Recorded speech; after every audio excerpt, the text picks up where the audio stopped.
Hello students, आज का हमारा टॉपिक है function application in data frame.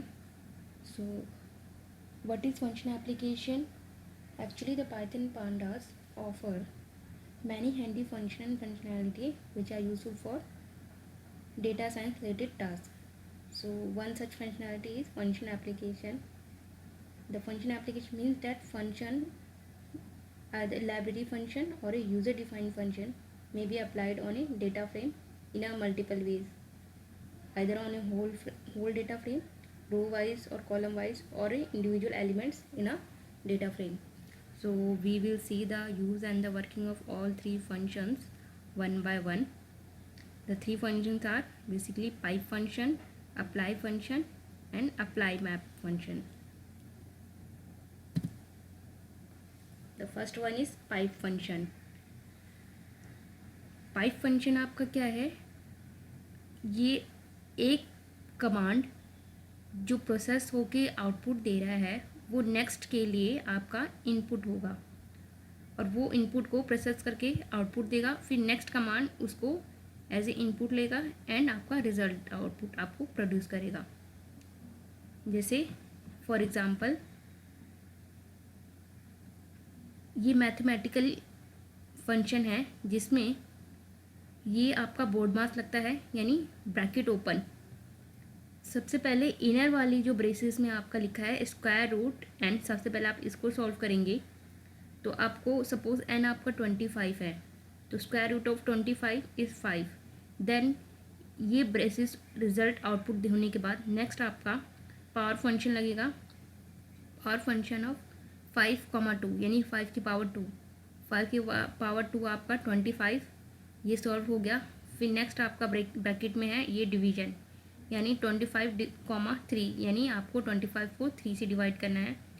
तो ये जो फंक्शन है आपका ये थोड़ा कॉम्प्लेक्स है दिखने में, तो इसलिए इस फंक्शन को यूज़र मोर फ्रेंडली बनाने के लिए एंड सिंपल बनाने के लिए पाइप फंक्शन इंट्रोड्यूस हुआ, जिसमें आपका क्या है, हर फंक्शन को एक थ्रू चेन हम अप्लाई करेंगे. जैसे फर्स्ट फंक्शन हमें स्क्वायर रूट चाहिए था, हमने लिखा pipe square root comma n, n आपका कोई भी वैल्यू होगी.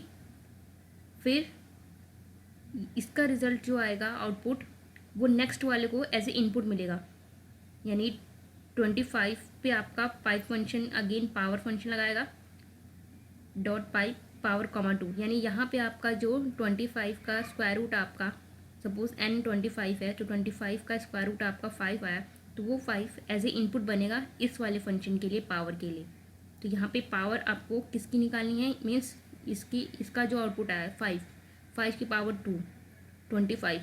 अब ये 25 आपका आउटपुट आया, ये नेक्स्ट के लिए इनपुट बनेगा. यानी अब आपको डिवीजन करना है किसका, ये 25 का किससे, यहाँ आपको नंबर पास दे रखी है 3 से.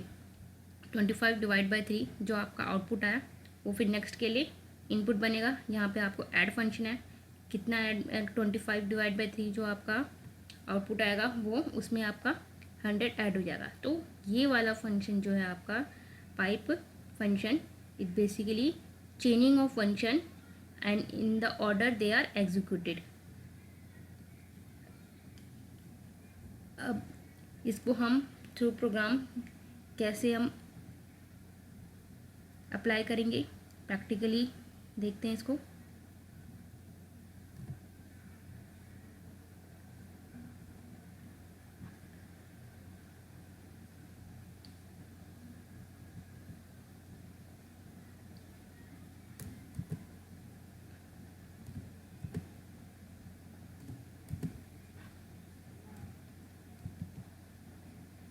ये सपोज़ आपका डेटा फ्रेम है जिसमें आपके साइंस के मार्क्स हैं एंड इंग्लिश के मार्क्स हैं. अब हम इसमें क्या कर रहे हैं, हम साइंस के मार्क्स में 30 ऐड करके 3 से मल्टीप्लाई कर रहे हैं एंड देन डिवाइड बाय 10 कर रहे हैं. मतलब 3 फंक्शंस है, ऐड, मल्टीप्लिकेशन एंड डिवीजन. तो हम इसको क्या करते हैं, थ्रू पाइप एग्जीक्यूट करते हैं.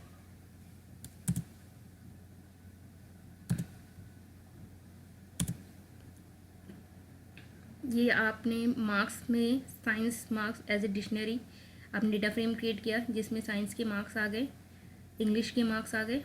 फिर उसके बाद आपने पाइप फंक्शन लगाया उस डेटा फ्रेम पे, डीएफ पे। उसमें क्या किया आपने, df dot pipe np dot add. np हमारा न्यूमेरिकल फंक्शन है, एरे में हम क्योंकि मैथमेटिकल ऑपरेशन कर रहे हैं तो हमने numpy को इंपोर्ट किया है।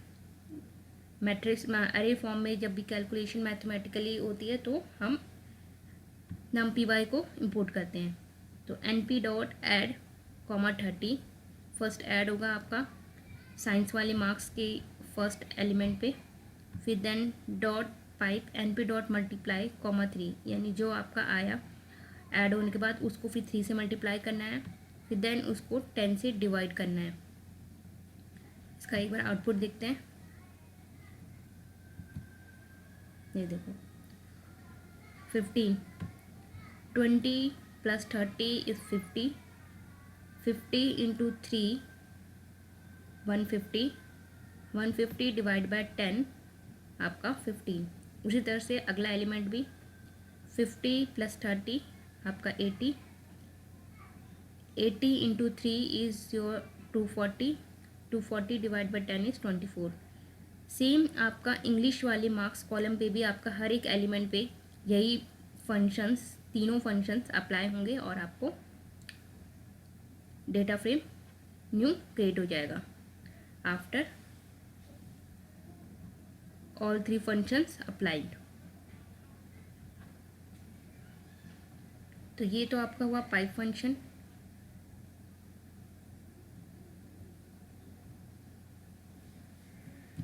इसके बाद हम आते हैं अप्लाई फंक्शन पे।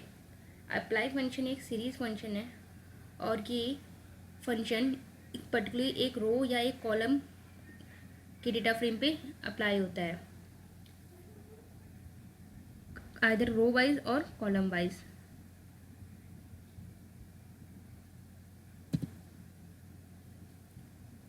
ये आपके ओरिजिनल डेटा फ्रेम है, साइंस मार्क्स, इंग्लिश मार्क्स। इस पे हमने क्या किया, अप्लाई फंक्शन लगाया है। प्रैक्टिकली इसको देखते हैं।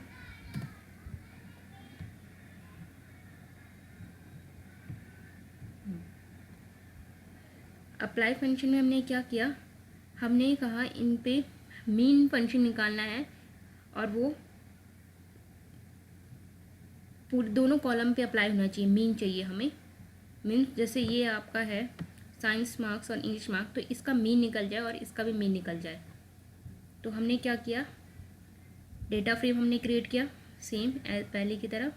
उसके बाद हमने क्या किया, डीएफ उस डेटा फ्रेम पे अप्लाई फंक्शन लगाया और हमें क्या चाहिए, कॉलम वाइज हमें दोनों कॉलम्स का मीन चाहिए। तो हमने क्या लिखा, np dot mean comma axis is equal to 1। Axis 1 क्यों, क्योंकि हमें columns along across the column चाहिए मीन। इसको रन करते हैं और आउटपुट चेक करते हैं। ये देखो 22,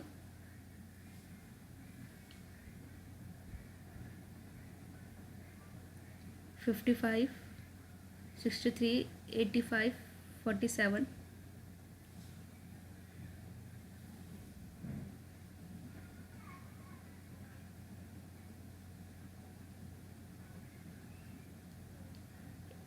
किसी एक बच्चे के साइंस में मार्क्स 22 हैं और इंग्लिश में 89 हैं। तो यहाँ पे अक्रॉस, क्योंकि हमने एक्सेस 1 मेंशन किया है तो ये अक्रॉस कॉलम होगा, मीन्स ये ऐसे जाएगा। 22 प्लस 89 दोनों को ऐड करके डिवाइड बाय 2 आपका कितना मीन आएगा, 22 प्लस 89 आपका होता है 111 और इसको हम डिवाइड बाय 2 करेंगे तो 55.5 आएगा। उसी तरह से 55 प्लस 87 दोनों का समीशन 142 होगा। 142 डिवाइड बाय 2 आपका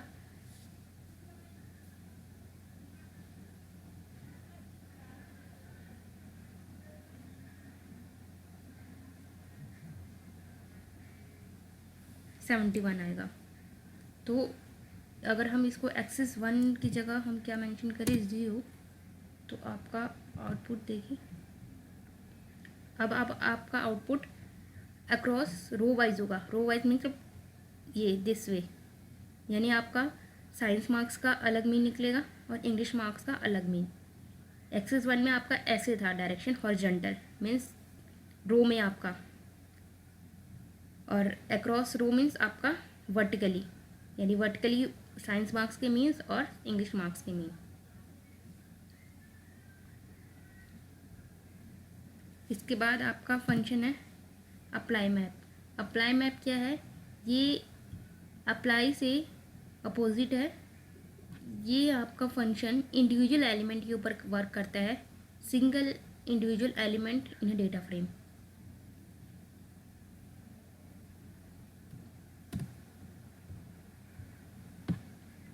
यही आपकी कोडिंग अप्लाई मैप में क्या होगा,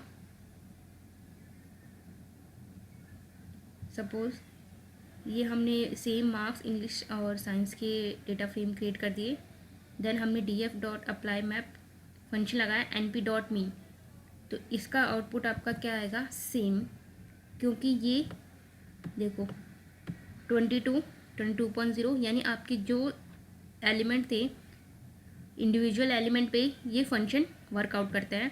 22 का 22 ही में आएगा, 55 का 55, 63 का 63, मीन्स अप्लाई मैप फंक्शन आपका इंडिविजुअल एलिमेंट पे वर्क करता है, फंक्शन अप्लाई करता है, और अप्लाई आपका रो वाइज या फिर कॉलम वाइज वर्क करता है। It applies the given function to one row और one column of the data frame and apply map it given function to each individual element separately without taking into account other elements.